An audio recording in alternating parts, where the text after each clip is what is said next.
Les téléviseurs OLED 4K disposent par défaut de plus de 8 millions de pixels commandés individuellement, chacun pouvant être allumé ou éteint séparément. En matière de contraste, aucun téléviseur mini LED, même avec un nombre de zones de gradation dépassant largement les 4 chiffres, ne peut rivaliser.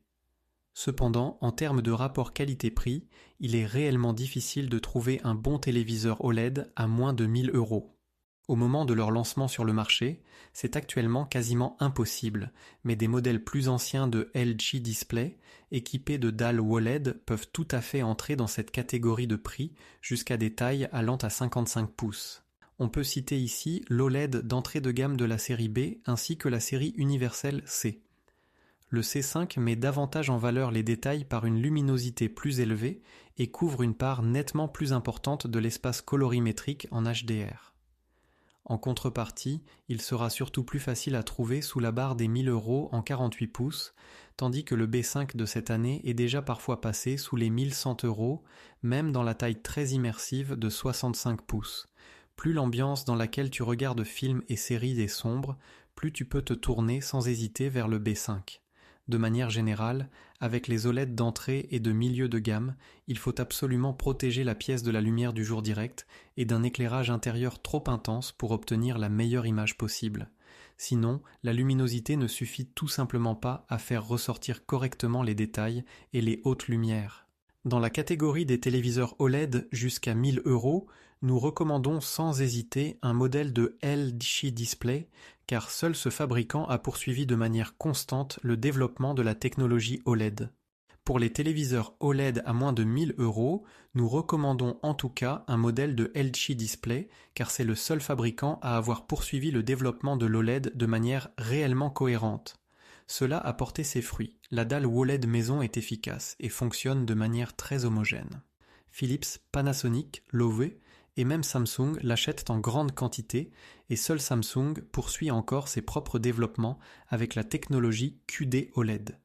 Celle-ci n'est toutefois souvent utilisée que dans des séries plus chères et, la plupart du temps, uniquement dans certaines tailles.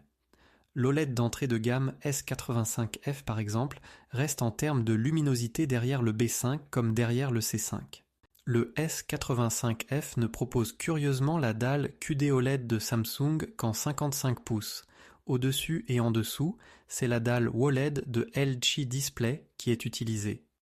Pour le S90F, cette particularité concerne la taille de 65 pouces. En résumé, on peut retenir que les points quantiques, utilisés comme filtres, assurent un volume colorimétrique plus élevé sous forte luminosité, tandis que le OLED atteint une luminosité maximale supérieure et la maintient de façon plus constante. Ainsi, Samsung garantit en pointe un peu plus de vivacité et de richesse des couleurs, tandis que LG Display fait ressortir davantage de détails dans les scènes sombres et rend les hautes lumières plus présentes.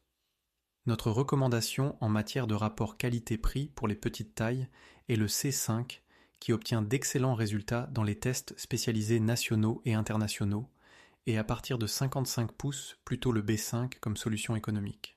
Nous allons maintenant te présenter à nouveau le B5 en accéléré et espérons ainsi pouvoir t'aider davantage. Conclusion, un bon téléviseur OLED à moins de 1 000 € n'est plus un rêve irréaliste, mais il faut chaque année faire preuve de patience pendant plusieurs mois avant l'achat. Au printemps, lorsque les géants sud-coréens lancent habituellement leur nouvelle génération de modèles, ce scénario est le plus souvent irréaliste. En outre, la règle générale est la suivante. Plus un téléviseur OLED est bon marché, plus son image est sombre. Ceux qui aiment regarder dans une ambiance tamisée économiseront donc le plus d'argent. En revanche, ceux qui préfèrent regarder sous l'éclairage du plafond ou qui ne souhaitent pas baisser les stores en été devront inévitablement prévoir un budget plus élevé. Merci et à la prochaine.